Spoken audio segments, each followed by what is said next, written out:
Luto. Luto. O que é luto? A experiência mais dura e difícil da nossa vida.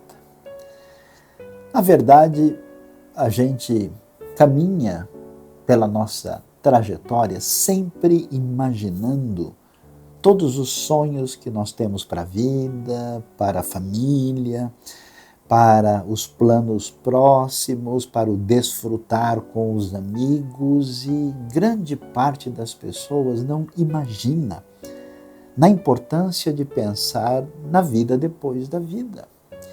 E diante desse cenário tão doloroso, marcado pelo tom escuro do sofrimento e da dor do coração, como é que a gente lida com isso? É tão interessante observar que os caminhos das pessoas são os caminhos às vezes mais confusos. Tem gente, por exemplo, que até hoje não conseguiu lidar com esse elemento do luto. Há pessoas que vivem numa espécie de fascínio da morte. Existe um elemento meio mórbido assim, em algumas pessoas que gostam de um tom sombrio, e a gente vê até mesmo o cinema mundial explorando essa realidade, quando parece que o luto venceu a luta e a gente não tem para onde ir. Do outro lado, existe algo que incomoda bastante o coração da gente quando a gente vê pessoas que parecem que estão diante de uma atitude superficial e irrefletida e nem entenderam o que significa o ponto de desfecho da nossa passagem por essa vida. E assim continuam no dia a dia sem nem entender o que significa realmente a realidade do luto. É muito importante ver a luz do sagrado que ilumina as sombras profundas do nosso coração, como é tão importante fazer a coisa mais significativa do luto, que é chorar, prantear. Isso é tão valioso, você vê as poesias do livro sagrado iluminando o nosso coração, trazendo paz à luz de velas num jantar com a sabedoria. Quando a gente derrama o coração e expressa a dor da alma, isso tem importância, poder terapêutico profundo. E ao mesmo tempo, na luta contra o luto e sendo envolto nessa sabedoria de caminhada da vida, nós precisamos saber prosseguir no dia seguinte. Eu acho tão interessante como Isaac, depois de perder a sua mãe, conforme Gênesis 24, na antiga sabedoria hebraica, mostra que ele se casou, tomou a sua esposa e, vamos assim dizer, caminhou na vida sem dores profundas do passado que foram curadas e conseguiu ir adiante no prosseguimento da sua vida, como também acontece com o rei Davi, que perde o seu pequeno filho, o nenê que havia nascido, e num determinado momento ele para de chorar, consegue lidar com o luto para a vida continuar. Deus abençoe a nossa vida e o nosso coração diante da dor que o luto representa.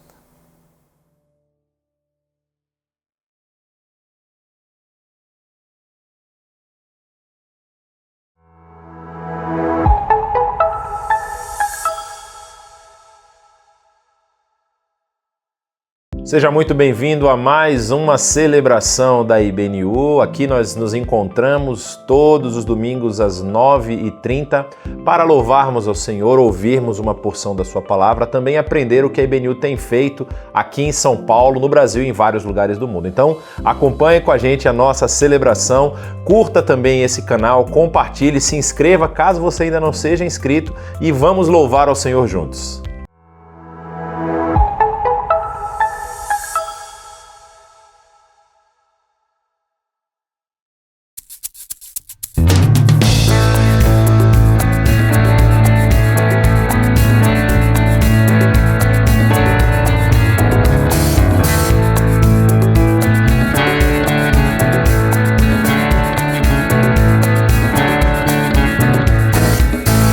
Nossa força nasce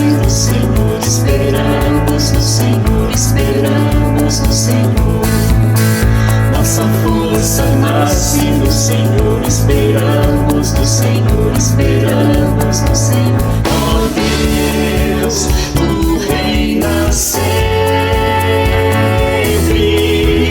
tu és nossa esperança. Tu és eternamente Deus, eternamente Deus. Tua força não se abala nunca. Tu és o nosso protetor, o Deus Consolador. Em ti seremos como águias.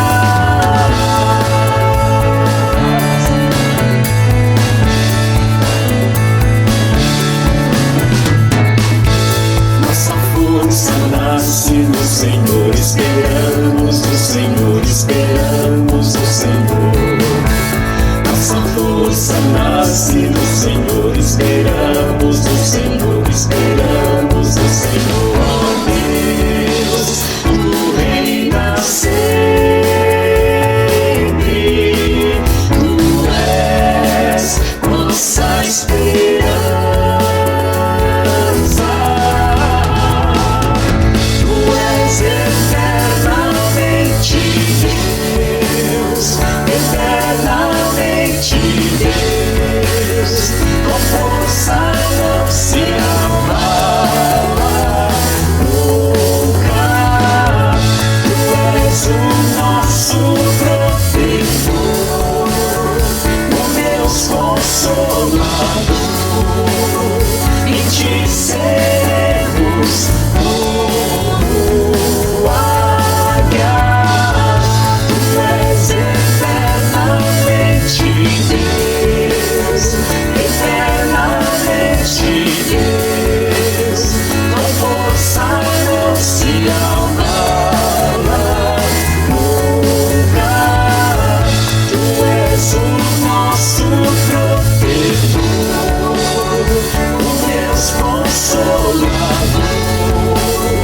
Em ti seremos como águias.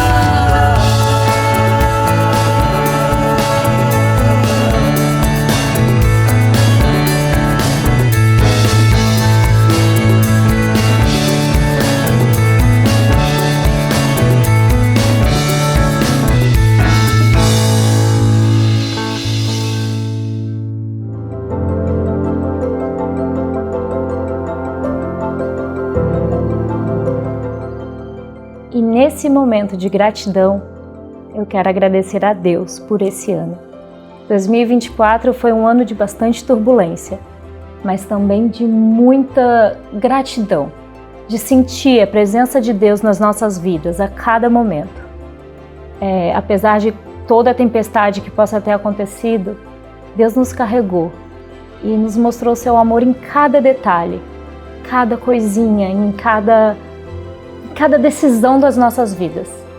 Então, nesse momento, eu te convido a agradecer a Deus, que por mais que a gente tenha problemas, e nós teremos, faz parte da vida, nós aprendemos com eles. E mais do que isso, a gente sente o amor de Deus em cada um desses momentos. Se permita, se abra para sentir esse abraço gostoso que só o nosso Senhor tem. Eu te convido agora a agradecer por todas as bênçãos e também por todos os desafios que você teve em 2024. E que venha 2025! Oh, que tremenda graça! Oh, que infalível amor! Tomou o meu lugar, a minha cruz levou. Você deu sua vida, estou liberto enfim.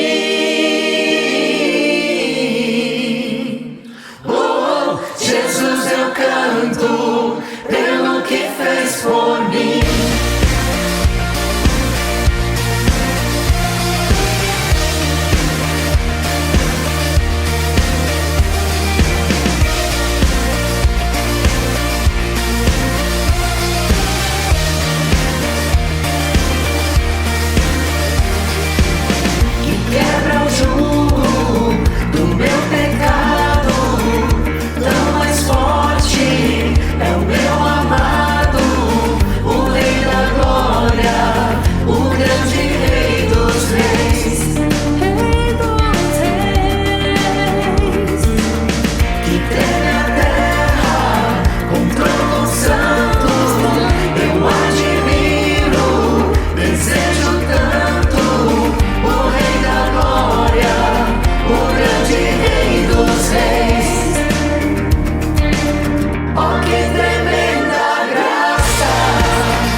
És como o sol, tua face brilha, o Rei da glória, o grande Rei dos reis. Oh, que tremenda graça, oh, quem falei do amor, oh, meu lugar, a minha cruz levou, você deu sua vida, estou liberto enfim.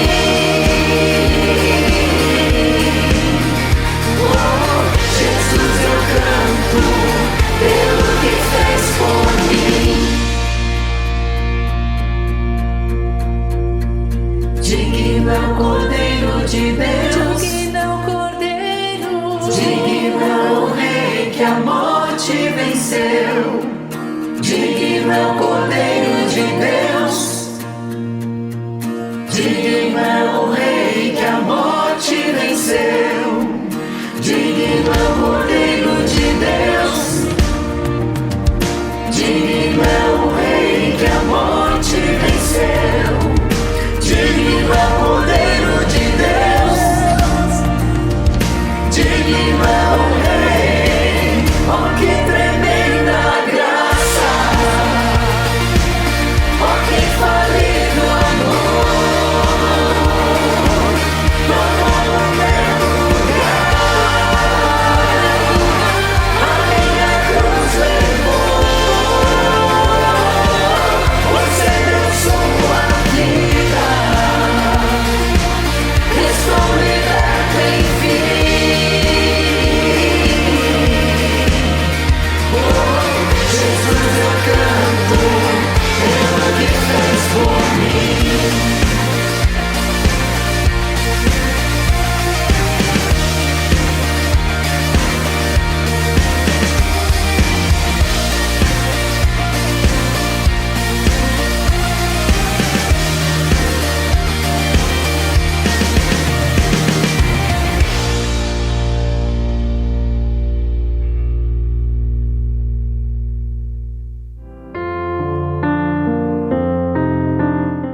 E agora, na nossa celebração, quero convidar você a orar junto comigo. Que você, nesse momento, coloque diante do Senhor todas as suas preocupações, também os seus agradecimentos, e se lembre de, inclusive, colocar na sua oração tudo aquilo que envolve a percepção do reino de Deus e de missões na sua vida. Vamos orar?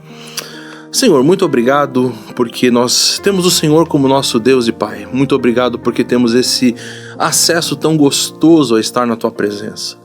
E pedimos, Pai, que o Senhor abençoe a cada um de nós, continue, Senhor, presente na nossa vida.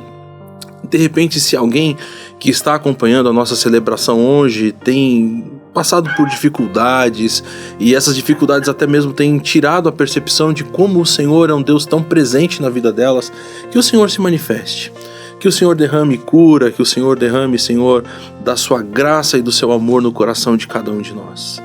Que o Senhor também nos abençoe com toda a percepção correta de como nós devemos viver, daquilo que precisamos fazer como verdadeiros cidadãos do Teu reino, como pessoas que estão aqui, que receberam esse amor vindo do Senhor e que agora têm essa responsabilidade de espalhar esse amor por todo lugar onde nós estivermos.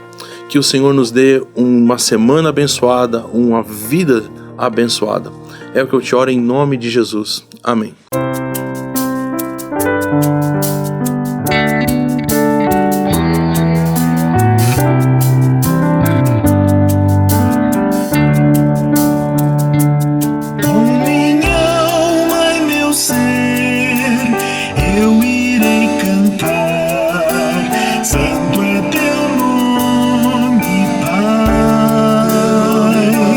Como nunca cantei,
cantando por 10.000 anos e por muito mais.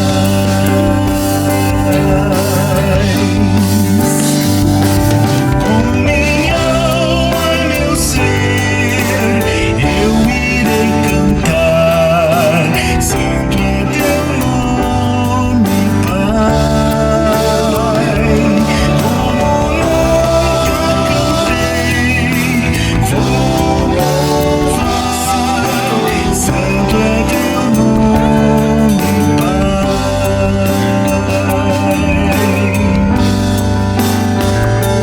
Com minha alma e meu ser eu irei cantar, santo é teu nome, Pai.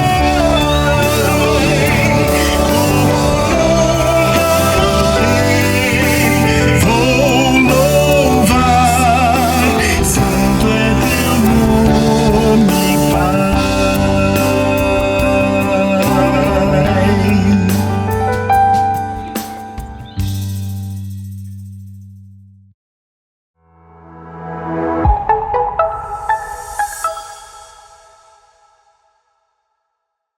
Vida difícil de muito trabalho em grande parte de todo esse mundão de Deus. E a gente pergunta por quê, para quê, como é que a gente lida com isso. Você sabe, né, nesse momento em que a gente termina um ano, começa outro, vem um momento aí de bastante relaxamento, férias, ao mesmo tempo muito planejamento, muita expectativa para a realidade de um novo o ciclo que se inicia, um novo momento, um novo ano, como é que a gente lida com isso? E olha, hoje o tema da nossa mensagem, reflexão na palavra de Deus é muito significativo, porque vamos pensar sobre trabalho. Quando trabalhar não é servir nem adorar. Na verdade, falaremos muito sobre uma palavrinha hebraica especial que aparece muito na Bíblia, chamada avodá, que literalmente, de modo geral, se traduz por trabalho. Então vamos pensar sobre isso e a gente vai ler um texto de Eclesiastes. E falando em Eclesiastes, olha, preste atenção. Entender a Bíblia direito exige estudo, atenção, muito cuidado e conhecimento de fato da realidade desse livro que é o mais extraordinário da história humana. A Bíblia, com seus tantos livros, tem um livro chamado Eclesiastes. Mas Eclesiastes é um livro de muitas perguntas, muitas indagações e foi escrito debaixo da perspectiva de quem tem aquela visão de olhar tudo, como diz o texto, debaixo do sol. Então o texto pergunta para a gente que vantagem é nessa vida, se a vida tem sentido, a expectativa de achar alguma resposta nas várias atividades humanas traz para a gente o que muitas pessoas hoje falam, que é, às vezes, apesar de tanta atividade, sentir um negócio chamado vazio, né? Em hebraico, hevel. Né? E hevel é traduzido, às vezes, por vaidade, por futilidade, por absurdo, por passageiro. O texto vai trabalhar toda essa discussão até finalmente chegar a uma sábia conclusão. Então vamos pensar isso, vamos começar, vamos passear pelo Eclesiastes aqui hoje, mas vamos iniciar pensando no capítulo 2, né? E a pergunta é, vamos lá, preste atenção, estava ouvindo esses dias que vários países do mundo estão tentando diminuir a jornada de trabalho semanal das pessoas. E em vários lugares hoje se fala de 4 dias e meio ou 4 dias de trabalho, né? Mas a pergunta é por que que a vida que vem do trabalho pode virar estresse e destruição, né? A gente vê isso na realidade brasileira, a gente vê isso na realidade dos países do Ocidente, pessoalmente visitando vários lugares no Extremo Oriente, eu acho que eu nunca vi gente trabalhando de maneira tão intensa e se mostrando exausto, cansado.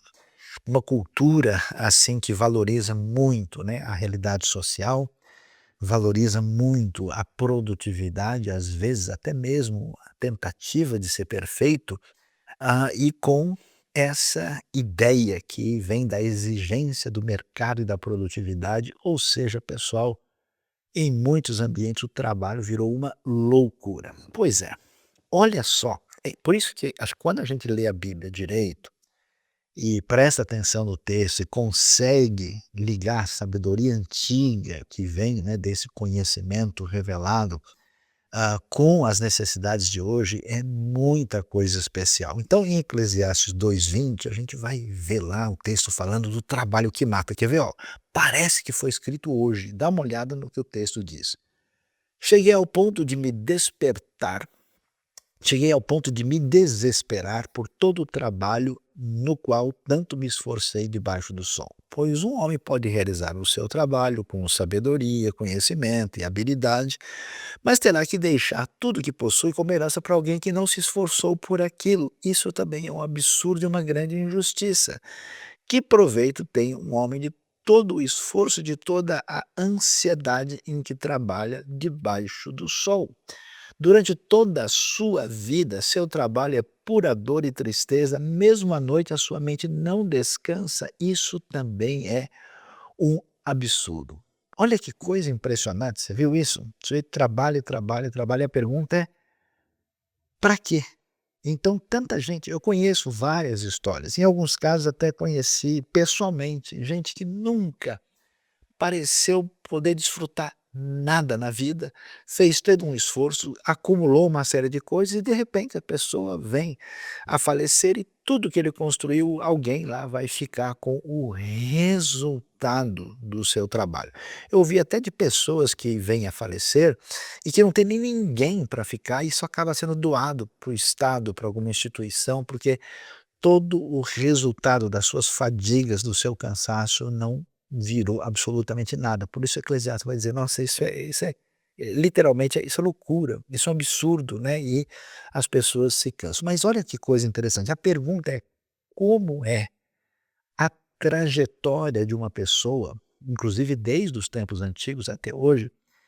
Acho interessante a sabedoria de Eclesiastes, porque ele vai mostrando para a gente, assim, o caminho de uma prosperidade que não está devidamente encaminhada na vida. E um dos elementos que eu acho que chama atenção é como isso aparece mostrando o que a gente pode chamar de fases da vida. Dá uma olhada, por exemplo, em Eclesiastes tem 2 textos que chamam atenção ainda no capítulo 2, o verso 10 e o verso 3. O verso 10 diz assim: "Não me neguei nada que os meus olhos desejaram, não me recusei a dar prazer algum ao meu coração. Na verdade, eu me alegrei em todo o meu trabalho, essa foi a recompensa de todo o meu esforço. Decidi entregar-me ao vinho e à extravagância, mantendo, porém, a mente orientada pela sabedoria. Eu queria saber o que vale a pena debaixo do céu nos poucos dias da vida humana." Olha que coisa interessante. Eu já vi muita gente que quando começa a ganhar algum dinheiro, especialmente aquela galera na fase mais jovem da vida, né, o indivíduo fala: "Puxa, agora eu tenho meu dinheiro, não tenho que depender de ninguém, sabe de uma coisa? Vamos cá entre nós", a pessoa pensa: "Ó, eu vou cair na gandaia". Então aquele negócio, aquelas saídas de sexta-feira à noite, aquele encontro com a galera, é o pessoal que gosta de balada, né, vamos falar claramente, de sair para beber, de sair para farrear. O texto é tão interessante, né, ele diz: "Decidi-me entregar-me ao vinho e à extravagância e ver o que que eu ganho com todo o meu trabalho, o que que vale a pena de fato". Então é curioso. Pessoal, preste atenção, você tem um livro aqui de 3.000 anos de sabedoria, parece que ele está vendo a galera de hoje, nesse mundão onde o pessoal passa a semana, assim, naquele sufoco e depois, como diz o pessoal, tem que desestressar. Então o lance é sucesso, é prazer, é adrenalina. Essa sociedade nossa, tão assim tocada a impulsos fortes, parece de fato funcionar assim. Eu me lembro, olha, eu vi isso no Extremo Oriente, eu vi isso em países europeus ditos muito desenvolvidos, eu vi isso na América do Norte, eu vi isso na realidade brasileira. Você passando em lugares assim, sexta-feira à noite, sábado à noite, lugares lotados com jovens assim, e até muitos nem tão jovens, mas fazendo fila só para tentar dar uma aliviada na loucura que é correr atrás de algum recurso nessa vida. Então, olhando para isso, é interessante que Eclesiastes dá uma amainada nessa a loucura da adrenalina. No verso 24, o texto diz o seguinte, né, juntamente com o que aparece também em 3,13. Para o homem não existe nada melhor do que comer e beber e encontrar prazer em seu trabalho. E vi que isso também vem da mão de Deus. Descobri também que poder comer, beber e ser recompensado pelo seu trabalho é um presente de Deus. Então, olha lá, depois que a pessoa dá uma sossegada, né, nessa coisa mais comum na galera mais nova que sai aí para, vamos dizer, sem muito amadurecimento, tentar detonar na base da adrenalina, de desestressar de uma maneira exagerada, aí o sujeito dá aquela amainada, né, chega a época em que ele diz, sabe de uma coisa?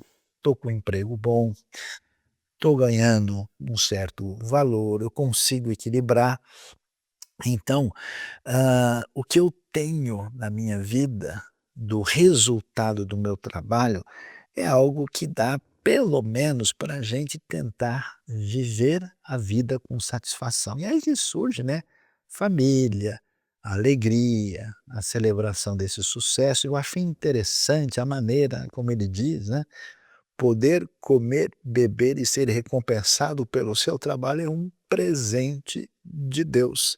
Ou seja, muita gente, depois de uma certa estabilidade na vida, chega nesse ponto, fala, sabe de uma coisa? A vida é curta, a gente consegue pelo menos um certo bem-estar, e se eu puder pelo menos, né, manter a minha família e poder comer o churrasquinho do final de semana, poder ter uma vida agradável, isso é bom e, como diz o bom brasileiro, graças a Deus por isso. Pois é, mas essa história prossegue, olha que Eclesiastes trabalha isso, né? E como você encontra, né?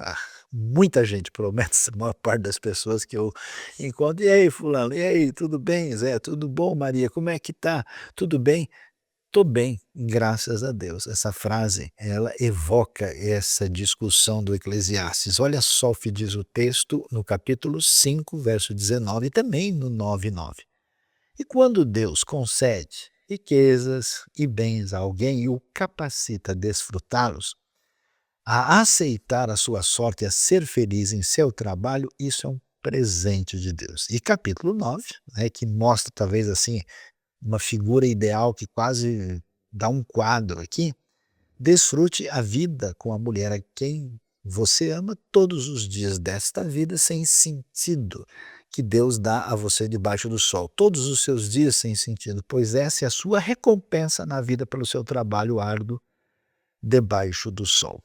Pois é, a ideia é a seguinte, quando a gente olha para esse tipo de realidade que nós temos dentro dessa realidade antropológica social, essa experiência humana, o que o Eclesiastes trabalha para a gente, esse livro tão ligado à histórica tradicional, sabedoria salomônica, ele apresenta para a gente isso. Olha pessoal, quando alguém começa a caminhar na vida e ele começa a ter algum resultado, ele diz, sabe de uma coisa, eu preciso, né, desfrutar o máximo de tudo, e aí ele, como se diz, cai, né, matando, tentando ter o máximo de prazer imediato. Depois que ele dá uma equilibrada, ele fala, sabe de uma coisa, essa vida que a gente vive, essa universo, essa realidade social, esse contexto que a gente vive, é uma coisa tão sem sentido debaixo do sol, que o importante é a gente pelo menos desfrutar as boas e belas e adequadas alegrias da vida que a gente consegue viver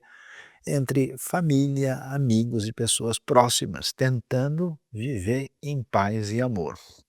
Só que o tempo passa, e essa realidade, como a sabedoria de Eclesiastes é impressionante. Quer ver? Dá uma olhada só como ele vai percebendo aquilo que parece ser muito dador, da ansiedade, daquilo que tem sido chamado do fenômeno do workaholics, das pessoas que não conseguem lidar com a realidade do trabalho. Olhe o detalhe. Durante toda a sua vida, Eclesiastes 2:23, seu trabalho é pura dor e tristeza. Mesmo à noite, a sua mente não descansa. Isso também é absurdo. Eu conheço um monte de gente que passa mal, porque tudo que ficou pendente ou que vai ser feito no trabalho não sai da cabeça da pessoa. Capítulo 4, verso 4, descobri que todo trabalho e toda realização surge da competição que existe entre as pessoas. Mas isso também é absurdo, é correr atrás do vento. E mais adiante, capítulo 5, verso 11, quando aumentam os bens, também aumentam os que os consomem. E que benefícios trazem os bens a quem os possui, se não dar um pouco de alegria aos seus olhos? Pessoal, que coisa impressionante. Você já reparou? Eu conheço muitas pessoas na minha trajetória que Deus me permitiu viver até aqui. E conversando com muitas pessoas, eu já ouvi tantas vezes a seguinte frase: olha, eu entrei naquela empresa, eu comecei meu trabalho, eu comecei a minha carreira e eu tinha tal sonho, eu queria isso, eu queria aquilo. De repente, a pessoa começa a enfrentar com a profundidade do seu coração o mundo louco em que a gente vive. E ele descobre, de fato, que pelas más intenções, pelos sentimentos piores, pela concorrência, às vezes até mesmo desleal, pela luta de um contra o outro, é assim que as coisas funcionam. Toda realização surge da competição e nem sempre muito saudável. E a gente percebe, como hoje a gente vê, as pessoas vivendo uma verdadeira realidade do que eu chamo a realidade do saco sem fundo.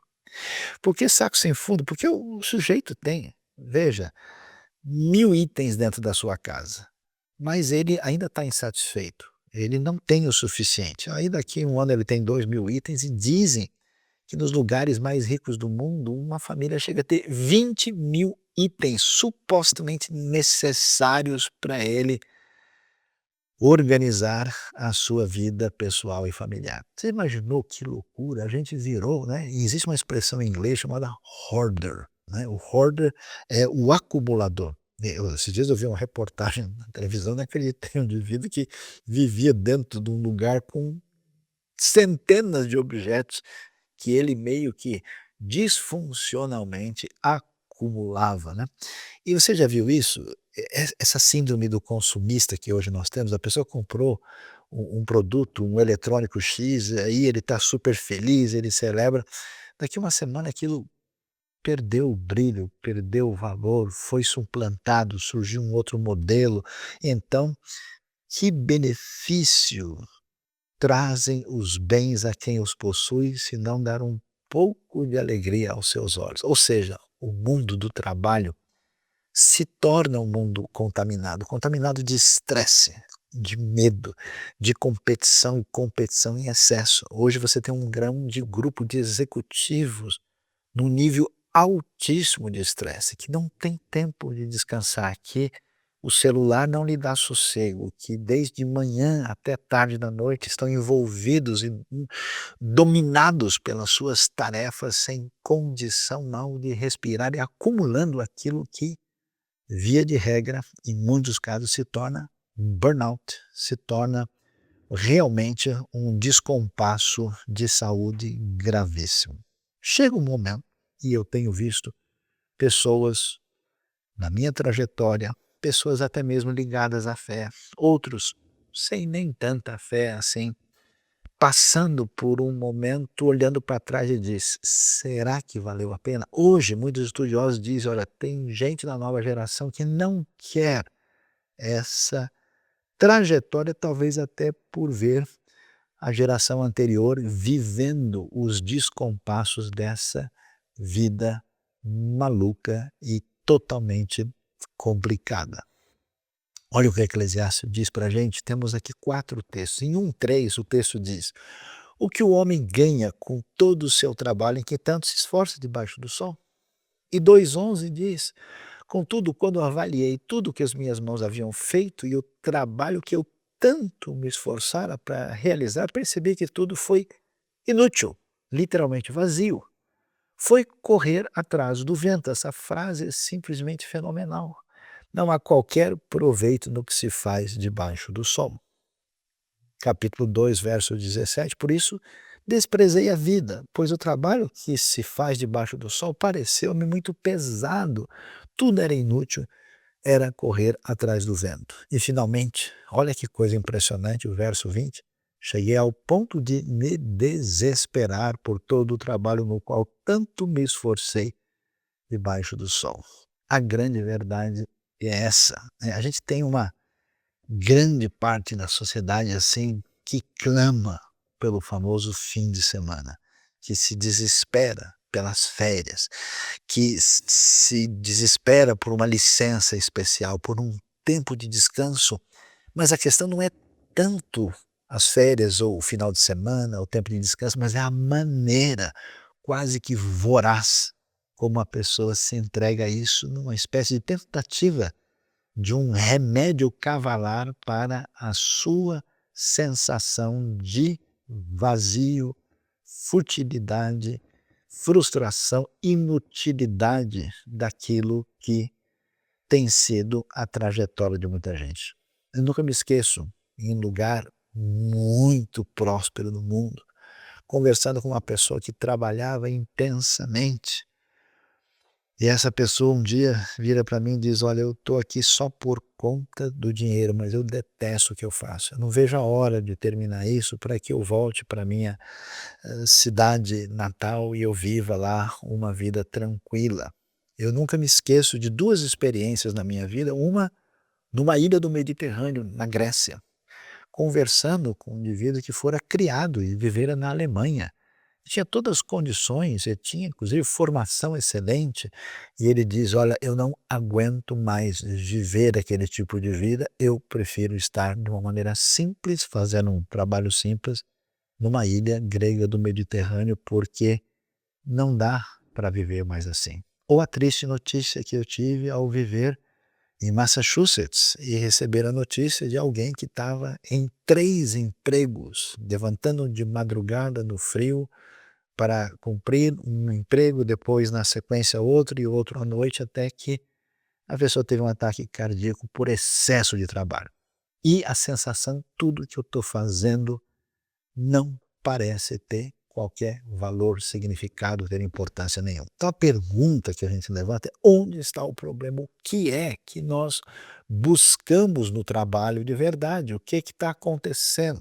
Então a pergunta que se levanta e que todo mundo faz no começo da vida: para que estou trabalhando? Para cair na gandaia e fazer o que eu quero. Depois, para que eu estou trabalhando? Para construir a minha família, ter uma certa estabilidade e ter um momento de paz e tranquilidade. Para que eu estou trabalhando? Para me realizar profissionalmente dentro da sociedade, mas eu estou vendo para onde as coisas estão indo, isso não parece nada bom, nem saudável, nem apreciável. Para que eu estou trabalhando? Eu estou me matando. Então a pergunta é: para quê? E aí a gente entra com a sabedoria bíblica que tem a ver com avodá. Avodá. Atenção, literalmente trabalho, mas tem muito mais do que isso. E avodá vem de uma palavra, de uma raiz, que tem a ver com o verbo avad. E o que é avad? Olha que coisa interessante. Avad é, ao mesmo tempo, trabalhar, servir e cultuar. Como é que é, Sayão? Sim. Até você deve saber que no português histórico, quando alguém ia, né, numa atividade religiosa, ele estava indo para aquele momento do serviço religioso. A língua inglesa mantém isso até hoje. Então você fala que numa igreja vai ter o horário do service. Então, avad, sabe onde aparece? Esse termo aparece na história de Israel, na ocasião quando o povo de Israel vai ser libertado da escravidão, quando trabalhavam loucamente como escravos para o faraó. Aliás, curiosamente, a palavra escravo vem da mesma raiz, é avadim, escravos, né? Quando os judeus celebram a libertação da Páscoa, eles dizem avadim haino, nós nós fomos escravos. Pois é. Então, qual que é a lógica? A gente olhando para o texto, você vê que Faraó exige que os hebreus venham avad em favor dele. Avad quer dizer trabalhar, mas também cultuar, porque o faraó é visto como uma divindade.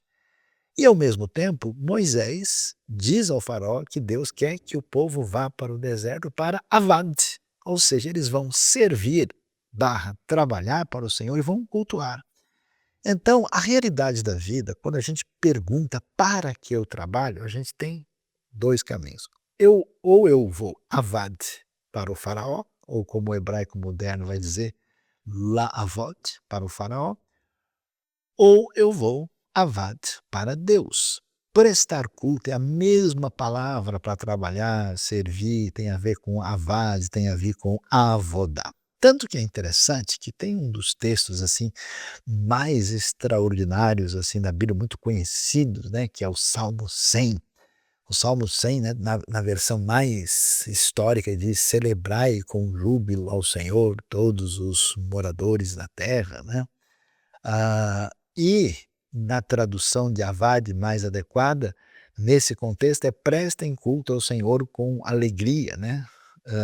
Entrem na sua presença com cânticos alegres. Na versão mais tradicional, começa com celebrai e depois continua dizendo servi ao Senhor com alegria, melhor dizendo, né? Então, adorar não é apenas liturgia.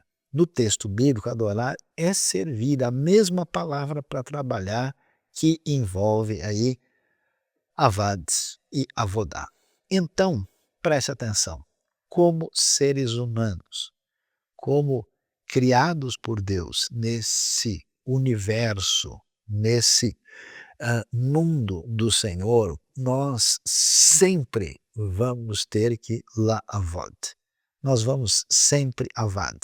Nós estaremos numa condição de sempre estar fazendo alguma coisa em alguma direção. Não há como lidar com a vida sem servir. Você sempre estará servindo. A pergunta, né? Como é que vai ser esse serviço, esse trabalho, essa dedicação, esse culto da sua parte? Então, dá uma olhada nos detalhes da conversa que aparece em Êxodo que eu mencionei agora. Veja Êxodo capítulo 9. Depois o Senhor disse a Moisés: vá ao faraó e diga-lhe que assim diz o Senhor, o Deus dos hebreus. Deixe o meu povo ir para que me preste culto, para que me avante. Em 14:12, já não lhe tínhamos dito no Egito, deixe-nos em paz? Olha o povo rebelde reclamando, dizendo, seremos escravos dos egípcios. Seremos o quê? Da mesma raiz, avad. Aqui, avadim. Seremos avadim dos egípcios antes de ser escravos dos egípcios do que morrer no deserto. Então você vê, né, o que está envolvido aqui. E depois, ainda mencionando o texto de 5:1, nós vemos, depois disso, Moisés e Arão foram falar com o faraó e disseram: assim diz o Senhor, o Deus de Israel, deixe o meu povo ir para celebrar-me uma festa no deserto. Esse celebrar a festa tem a ver com esse culto, tem a ver com esse serviço / adoração dedicada ao Senhor. Então, preste atenção nisso. Fora do foco, fora do caminho certo, o trabalho, na verdade, é escravidão. E acho que claramente na sociedade de hoje, eu diria que infelizmente nós temos os escravos oficializados, mas temos uma multidão de pessoas no mundo que se tornou escravo a partir, inclusive, da manipulação da sua própria vontade, da condução do seu pensamento. Parece que como que alguém implantou um chip na cabeça da pessoa para ela se tornar realmente um indivíduo produtivo no sistema com grandes desvantagens para a sua própria vida. É pesado, é carga, é servir a si mesmo, é servir ao faraó, é perder-se. Interessante que o conhecido pensador Thomas Paine disse uma frase que chama a atenção: não fazer nada é o trabalho mais cansativo do mundo, pois você não pode se demitir e não tem condições de descansar. Então você percebe que o que envolve o trabalho é principalmente uma atitude de vida. É uma postura que você tem a partir do seu entendimento, da sua interpretação da vida, do seu papel de pertencimento, do seu lugar no universo em relação a si mesmo, ao próximo e em relação a Deus, em relação ao Criador. Quando essas coisas não estão devidamente alinhadas pela sabedoria que emerge do deserto e das palavras especiais reveladas pelo Senhor, que é tão curioso, né? O Deus que se revela no Shabat, o Deus que se revela no desfecho da criação, no momento do seu descanso, o Deus que tira o seu povo de maneira curiosa de sociedades escravagistas e opressoras de trabalho, tanto o patriarca original que sai da Mesopotâmia como o povo que sai do Egito, para uma experiência de aprendizado no deserto, para que eles venham aprender o que significa trabalhar, servir e adorar de verdade. E muita sabedoria para poucos capítulos. E aí, que coisa impressionante a gente vê esse caminho de restauração do trabalho que causa estresse, vazio, inutilidade, que é perder-se na trajetória da vida quando a gente lê a sabedoria do estranho trabalho de Deus revelado em Isaías 30. Olha o que diz o texto. Diz o soberano Senhor, o Santo de Israel: no arrependimento e no descanso está a salvação de vocês. Na quietude e na confiança está o seu vigor, mas vocês não quiseram. Ou seja, o que Thomas Paine disse é verdade, né? Muitas pessoas até trabalham bem e são muito produtivas e, atenção, parecem descansadas. Porque essas pessoas, de alguma maneira, encontraram o caminho de saber fluir em plena atividade favorável para si mesmo e para os outros, debaixo de uma relação diferenciada com Deus. Enquanto há pessoas que nem precisam fazer nada, já estão prejudicados porque a sua mente não consegue descansar, confiar e ficar tranquilo, não consegue conversar com Isaías. E quando a gente tenta entender o Evangelho, a gente começa a descobrir onde é que está a raiz de toda essa questão. Vamos entender o Evangelho? Sempre a gente quer mostrar que a gente sabe. Desde criança, né? Como diz a criança lá nos seus 4 anos de idade, eu sabo. É assim que a gente funciona. Ou seja, todo mundo imagina, ó, eu sou o cara. A gente está sempre em cima, né, do sapato alto, do salto alto, querendo dizer que a gente tem o domínio da situação. E o que acontece toda vez que quem se relacionou com Deus, o povo de Deus, os personagens principais da história bíblica, Deus demite essa gente. Aliás, Moisés foi demitido, depois que Deus se contratou de uma maneira diferente. Até que, olha que coisa interessante, o demitido maior, que fez o trabalho completo, nos dê o pleno descanso. É interessante ver que na história humana, aquele que foi mais rejeitado, que o seu trabalho não foi compreendido, foi o próprio Senhor e particularmente na obra especial de Cristo Jesus em nosso favor. Por isso, o que a gente precisa? Precisa colocar a perspectiva do trabalho, da vida profissional, sob o sentido da vida. E o sentido da vida tem a ver com a fé, tem a ver com o Evangelho, tem a ver com a relação com Deus. E à medida em que nosso trabalho se torna de fato culto e também um serviço para o bem-estar da humanidade. Nenhum trabalho que seja simplesmente acumular recursos, nenhum trabalho que seja simplesmente aumentar a minha adrenalina hoje, nenhum trabalho que sirva simplesmente de entrar na causa social maior e estar refém da sociedade altamente produtiva e consumista vai preencher o coração e a vida de ninguém. Volte-se para Deus hoje, escute a sabedoria do Senhor. Olha só, olha onde é que termina o Eclesiastes, é muito legal. Lembre-se do seu Criador, capítulo 12 vai dizer, nos dias da sua juventude. Antes que venham os dias difíceis, se aproxime os anos em que você dirá, não tenho satisfação neles.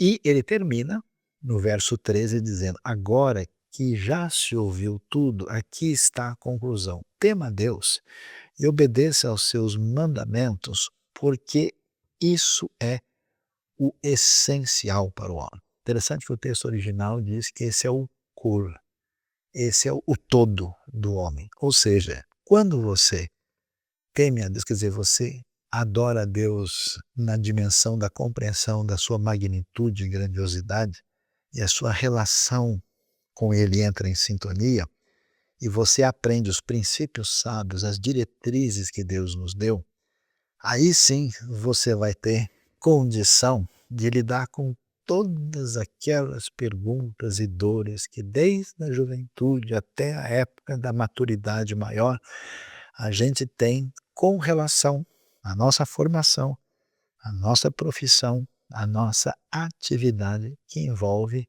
o que tem tanto valor para a vida social e a economia, que é o nosso trabalho.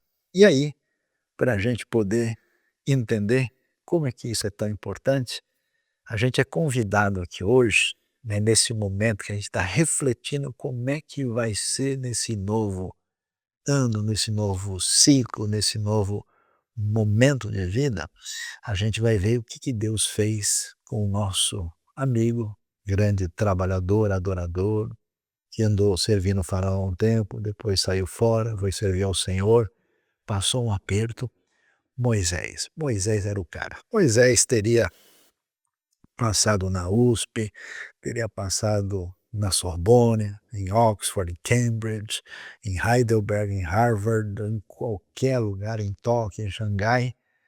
E o que acontece? Moisés, fino conhecedor de toda a ciência do Egito, criado ali numa situação de altíssimo conhecimento, com pelo menos biculturalidade, muito mais, esse nosso amigo Moisés foi demitido. E pior que ele teve a demissão completa, né? Ele teve demissão egípcia, porque ele entrou, bateu de frente com os poderosos do Egito, o faraó, e como ele tentou fazer a obra de Deus, o trabalho divino, sem qualquer condição, ele também fracassou e ficou sozinho no meio do nada no deserto. Interessante que Moisés, como a gente faz como bom brasileiro, deu o seu jeito, né? Falou, sabe uma coisa, eu me viro aqui, tudo bem, sem Egito, sem projeto, sem trabalho, sem nada, deixa eu cuidar de ovelha aqui. Ele com o sogro foram lá, fizeram um trabalho de cuidar de ovelhas e cabras até que Deus aparece no cenário. E é interessante o que a gente vê lá. Quer ver só? Olha o detalhe em Êxodo 4, verso 2. Então o Senhor perguntou a Moisés, que é isso em sua mão? Uma vara, respondeu ele. Disse o Senhor, jogue-a no chão. Moisés jogou-a e ela se transformou numa serpente. Moisés fugiu dela, mas o Senhor lhe disse, estenda a mão e pegue-a pela cauda. Moisés estendeu a mão, pegou a serpente e essa se transformou numa vara em sua mão. Depois de tudo que aconteceu, para Moisés, agora o refúgio dos seus descaminhos nas suas atividades na vida, entre egípcios e hebreus, foi ter o símbolo da sua profissão. Moisés tinha lá a sua vara, que cuidava das ovelhas. Quem é Moisés? Ele é um pastor. Como é que funciona a nossa sociedade? A nossa identidade não vem da nossa profissão? Quem que é o fulano? Ele é o doutor, ele é o mestre. Não, porque vou falar com o advogado, eu vou falar com o médico, vou falar com não sei quem, mas você é a sua profissão? Interessante. Quando Deus chega para Moisés, Moisés agora esvaziado das suas pretensões, totalmente demitido, quase ao sabor de Eclesiastes, Deus chega para Moisés e diz, Moisés, eu vou pedir um negócio, sabe a sua identidade pelo que você faz? Sabe a sua profissão? Sabe onde é que você parou na vida? Está aqui, né? Joga no chão. É interessante, porque Deus podia falar, Moisés, fecha os olhos, faça uma oração que eu vou mandar uma unção do céu para você. Moisés, agora a sarça ardente vai invadir o seu coração e você vai sentir o calor do Senhor. Moisés, agora eu estou mandando meu raio no céu que purificará a sua vida. Está vendo? Sabe o serafim Isaías? Manda mais 4 para você. Não.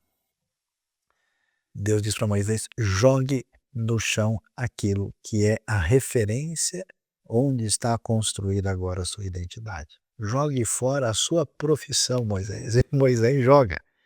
Interessante, aquilo que era o símbolo mais impactante da época, que é a serpente, que era o símbolo que envolvia a vida e a morte, que tinha tanto importância no mundo egípcio, no mundo antigo de modo geral e até mesmo entre os hebreus, Moisés agora pega de volta e a serpente volta a ser vara. Com essa vara, ele vai liderar Israel.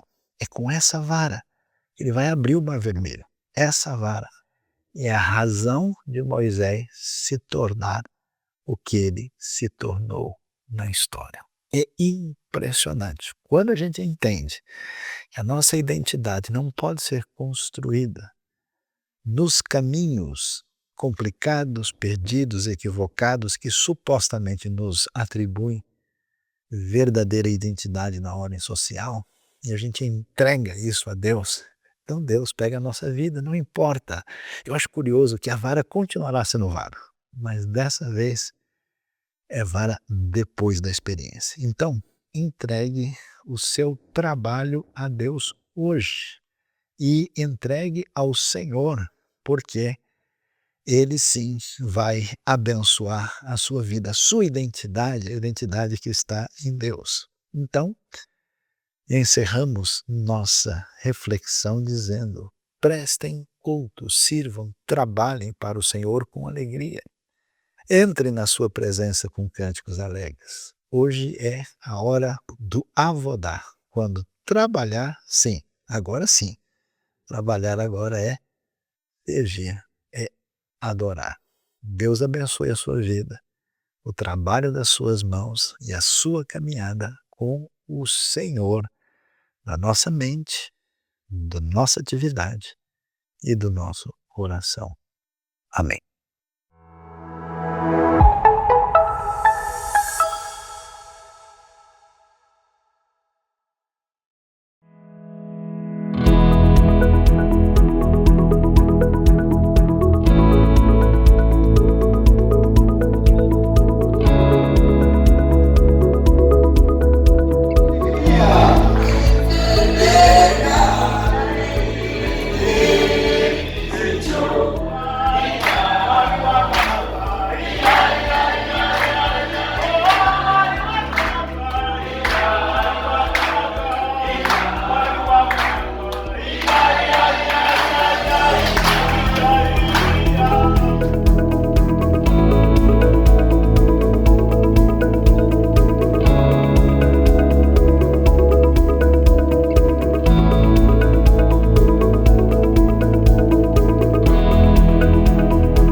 IBNU tem trabalhado em vários lugares do mundo com ações de ajuda humanitária, também de evangelização, espalhando a boa notícia, a boa mensagem de Deus para a humanidade, que Jesus Cristo é a salvação. Então, nós temos feito isso através do apoio de muitas organizações e também de pessoas que têm dedicado parte dos seus recursos e também parte do seu tempo na propagação do Evangelho, na expansão do Reino de Deus.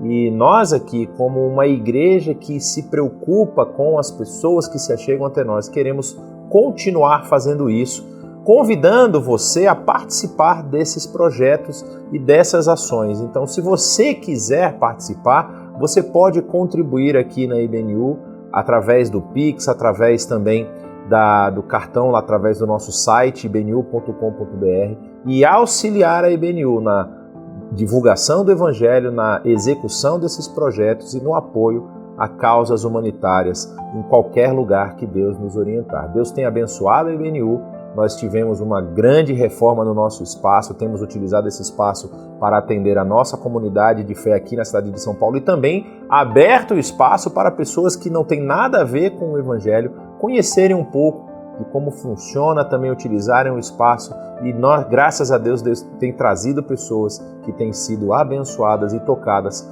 pelo poder do Evangelho. Por isso eu convido você a orar comigo nesse momento para que o Senhor continue nos orientando e nos dando instrução em como devemos aplicar os recursos que temos conseguido, que temos recebido aqui nessa comunidade. Então, vamos orar? Pai, nós queremos te agradecer por tudo que o Senhor tem feito aqui na IBNU, pelas pessoas que têm se achegado até nós, pela mensagem que o Senhor tem entregue aos corações.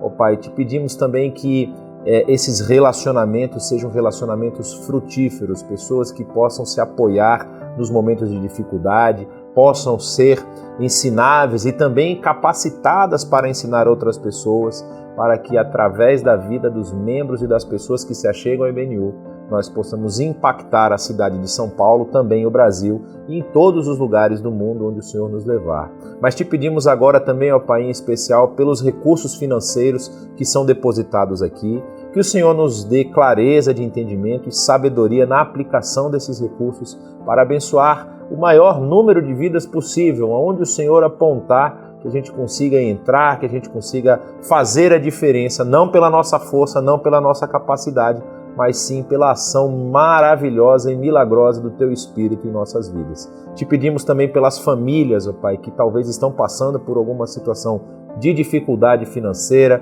que o Senhor dê sabedoria, dê compreensão do que elas devem fazer, mostre os caminhos que elas devem percorrer para transitar dessa situação de dificuldade para uma situação de mais folga financeira e também possam contribuir com o coração grato. E também levanta, Senhor, pessoas que vão dedicar não apenas recursos, mas também o seu tempo, a sua vida, para servir as outras pessoas. Assim oramos, no nome do Teu Filho amado Jesus. Amém.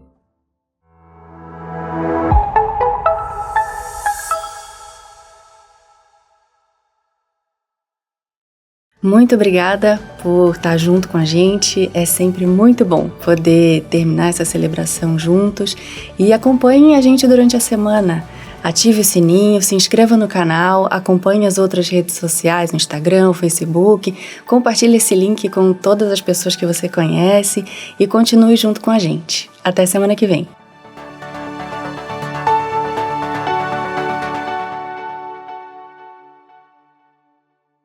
Oh, que tremenda graça!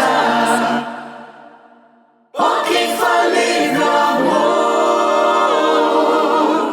Tomou o meu lugar, a minha cruz levou. Você deu sua vida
de Deus. Digno é o Cordeiro, Digno é o Rei que a morte venceu. Digno é o Cordeiro